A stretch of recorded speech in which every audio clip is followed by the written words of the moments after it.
La pandemia ha dejado fuera de la escuela a adolescentes en todo el mundo, en algunos lugares con devastadoras consecuencias. Los embarazos adolescentes se disparan en todo el mundo. Al menos 1 millón más de mujeres jóvenes de entre 15 y 19 años quedaron encintas desde el comienzo de la pandemia, la mayoría en países en desarrollo, muchas de ellas también víctimas de abuso sexual. Después de que se suspendieran las clases para detener los contagios, las organizaciones defensoras de la infancia dieron la alarma sobre la vulnerabilidad de niñas y jóvenes sin la contención de la escuela. También en Uganda, un país donde el gobierno lucha hace años contra la extendida costumbre de matrimonios arreglados con menores. Viola Ekikio solo tiene 17 años y ya tiene un bebé. Iba a la escuela al este de Uganda hasta que los centros educativos cerraron por el avance del coronavirus. Viola tuvo que recluirse en casa y quedó embarazada. Tenía miedo, mi mamá estaba furiosa. Me escapé de casa, pero luego volví. Mientras la escuela estaba cerrada, Viola ayudó a su madre en su restaurante. Allí conoció al hombre que la dejó embarazada. La madre de Viola afirma que en la escuela su hija estaba a salvo. Si no hubieran cerrado, no se habría quedado embarazada. Esto es un hecho. Esta es la escuela de Viola y, como todas las escuelas de Uganda, sigue cerrada y en parte abandonada. Los maestros están preocupados porque si sus alumnos no asisten a la escuela, están más expuestos a sufrir abusos. Durante este periodo, los niños han aprendido cosas que nosotros a su edad no sabíamos. Vivimos en la era digital y los niños ven pornografía en sus celulares y lo quieren probar todo. Incluso las iglesias que podrían haber ayudado a cubrir ese hueco estuvieron cerradas. Muchos niños estuvieron sin tutela alguna. Según cifras del gobierno de Uganda, antes de la pandemia, 1 de cada 4 adolescentes se quedaba embarazada. Ahora en algunas localidades ha aumentado a 1 de cada 3. Naciones Unidas también apunta al aumento de la pobreza como causa.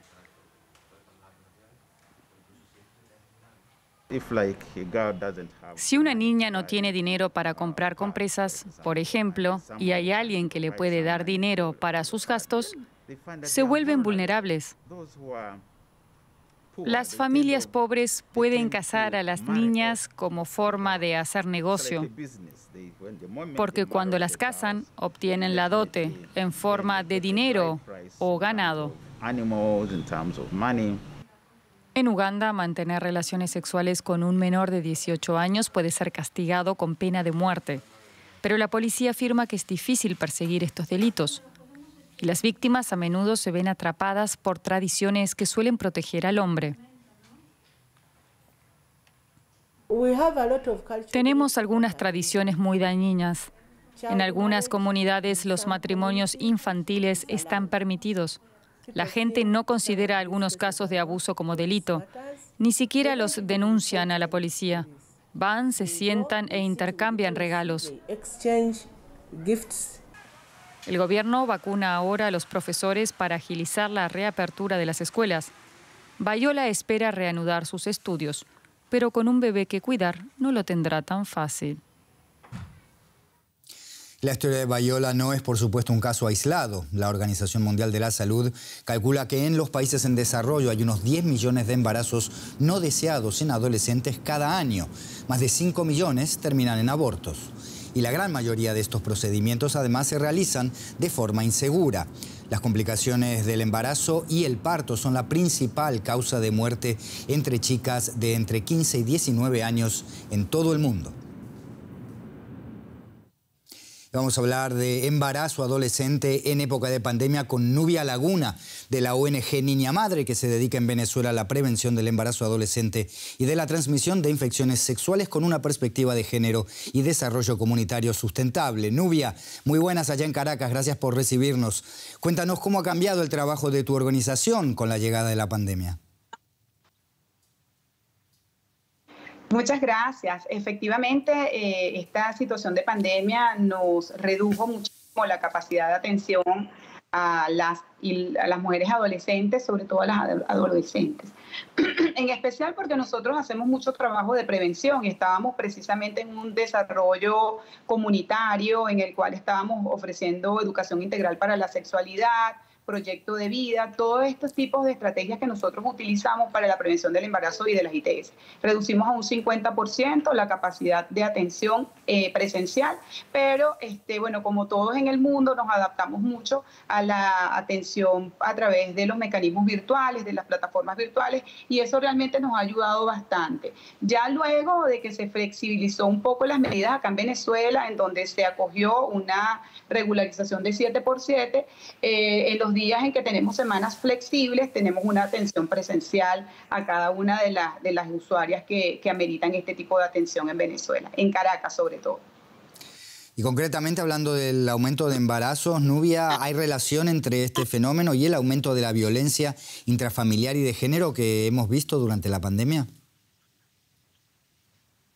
Bueno, el COVID está demostrado que incrementó significativamente la tasa de embarazo en adolescentes en el mundo. Venezuela no es la excepción. Ya Venezuela venía con una situación de mucha vulnerabilidad en cuanto a la adquisición de insumos anticonceptivos y mucho más aún en la población adolescente. La situación de confinamiento no solamente generó embarazos forzados, sino que también incrementó la violencia intrafamiliar y en especial la violencia contra las niñas, las mujeres, la violencia contra la mujer.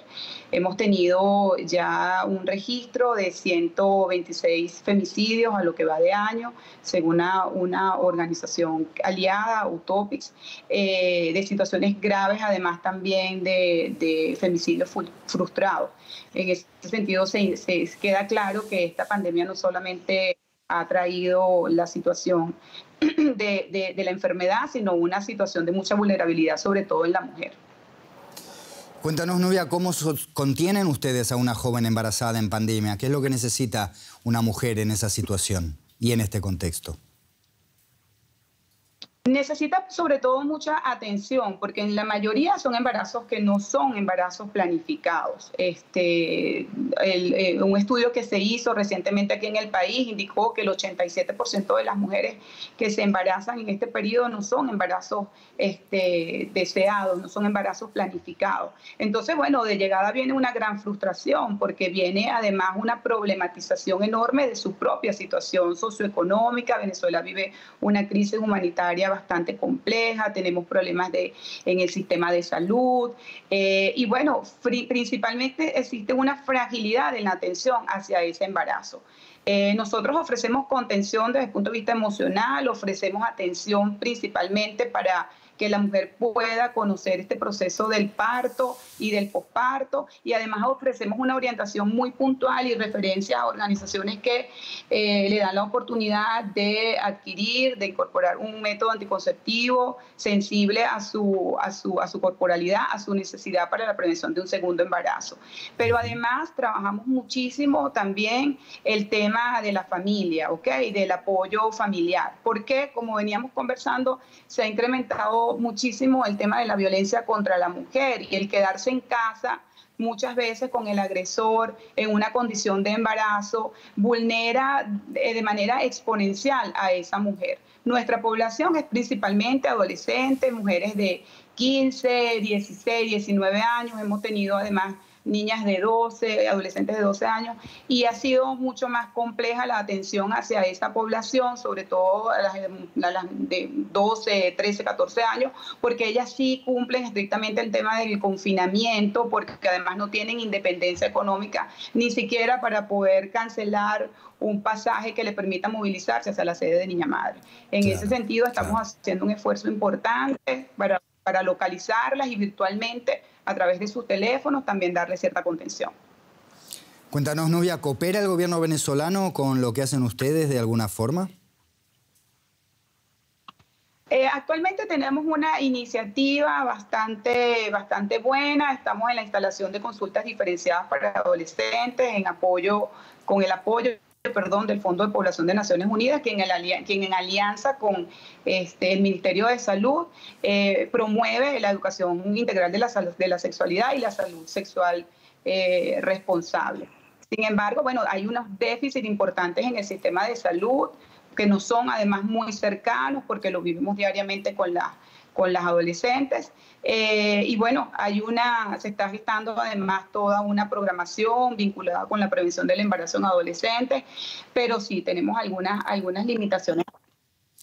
Nubia Laguna, de la ONG Niña Madre en Caracas. Muchas gracias. Hasta cualquier momento. Gracias a ustedes. Y tenemos noticias aquí en Alemania que afectan a los más pequeños, porque BioNTech ha anunciado una vacuna específica contra la COVID-19 para niños de entre 5 y 11 años. Los fundadores de la biofarmacéutica alemana BioNTech, desarrolladora junto a Pfizer de esta vacuna contra la COVID-19, asegura tener lista un preparado para inocular a menores de esta franja etaria. El preparado podría administrarse ya a partir de mediados del mes de octubre. BioNTech anunció que próximamente presentarán los resultados de estos estudios clínicos y solicitarán la autorización de la vacuna en Europa. Asimismo, para finales de este año se espera tener disponibles los datos de estudio en relación con menores a partir de los 6 meses de edad. Y tras año y medio de intervalo, la Semana de la Moda en Nueva York va a volver a organizarse, pero con un número de asistentes y actividades restringidas. Se trata de uno de los eventos más icónicos en el mundo de las pasarelas, que se ha ajustado a las contingencias que ha provocado la pandemia de COVID-19 para volver a extender su alfombra roja y encender sus reflectores. Más espacio, menos invitados, pero la pretensión es que el glamour sea el mismo. Son las soluciones que los organizadores han encontrado para reanudar sus actividades, además, por supuesto, de pedir muestras de vacunación. Usar mascarillas será recomendado, pero no obligatorio. Cristian Siriano y Tom Ford son algunos de los diseñadores destacados que van a atender esta cita. Todos estos contenidos y muchos más están en la aplicación móvil de Deutsche Welle. No olvide descargarla. Gracias por su atención y su confianza. Nos vemos la próxima.